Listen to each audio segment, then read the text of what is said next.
55 साल की हमारी उम्र है ना, और पढ़ाई का छाट है। इस समय में कौन पढ़ाई, पैसा कौन देगा? झाड़ू पोछा तो मामा करने नहीं देंगे तुम्हारे, तो कहने लगे नहीं झाड़ू पोछा नहीं करवाएंगे। आप चाय पीती हो? तुमने कहा हाँ। कहने कपड़े धुलती हो?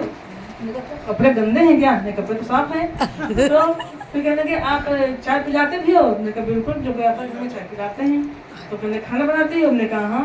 कहने बस यही काम करना हो, यही काम करना बताना है लोगों को, तो आप पैसे कमा लोगे। हमने कहा बहुत अच्छी बात है। लेकिन जब बात आई प्रोडक्ट लेने देने की, तब फिर हमने कहा ये पैसा कमवाएंगे थोड़े, हमसे पैसा खर्च करवा रहे हैं ये तो। लेकिन एहसान बहुत है भाई, दवाइयाँ उधार दी थी हमारे बच्चों को। तो हमने कहा कि अब क्या कहें। मैंने बताइए सर कितने क्या करना है? कहने कम से कम 3000 की लॉयल्टी स्टार्ट करो, और फिर 10% तो हम करा ही लेंगे तुमसे। तो 3000 का सामान लिया। सामान लगा, बहुत महंगा लगा था उस समय, लेकिन फिर भी ले गए डरते डरते घर में खोला, उसको इस्तेमाल किया तो लगा नहीं प्रोडक्ट महंगे तो हैं लेकिन चलते ज़्यादा हैं, तो ये एवरेज निकल के उतना ही आ जाता है, तो प्रोडक्ट तो अच्छे हैं। बस लेना शुरू कर दिया प्रोडक्ट को, और फिर फास्ट ट्रेंड भी हमारा हुआ। आपने तो लोगों को बुलाया है, आपके यहाँ सारे लोग आए, जगह नहीं है। मुझे पहली मीटिंग याद है, सर थे, सर के सीनियर थे और हम थे, और बीच में मेज पर रखा हुआ नाश्ते का पूरा सामान था।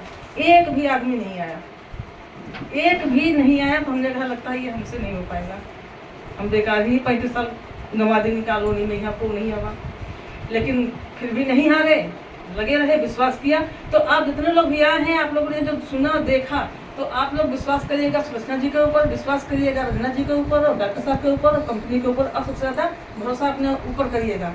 जो यहाँ बताया जाएगा सब बातें समझ में नहीं आई होंगी, एक बार में सारी बात समझ में नहीं आई होंगी आपके, लेकिन धीरे धीरे समझते हुए, ना समझते हुए बस करना शुरू करिए। जो बताया जाए आपसे वो करते रहिए, एक दिन सफल हो जाएंगे। 2 बार गोवा घूम के आ चुके हैं, 2 बार नैनीताल रामनगर घूम के आ चुके हैं। अभी 9 मई को हवाई जहाज से बैठ के थाईलैंड घूम के आए हैं। कार का पैसा कंपनी दे रही है, और मामी जी के नाम से फेमस है, जो हमें टाइटल बहुत प्यारा है ये। मामी जी की इनकम, मामी जी की इनकम हमारी जो है हाईएस्ट 53-54 गई है। Very good, very good. संगीत वाली बात बता दूं, जब पहली बार गोवा जा रहे थे तो बिटिया हमारी लखनऊ में ही थी, यहाँ पर रही थी। तो कह लगी मम्मी क्या गोवा ऐसे जाओगी? तो मैंने फिर गोवा कैसे जाते हैं?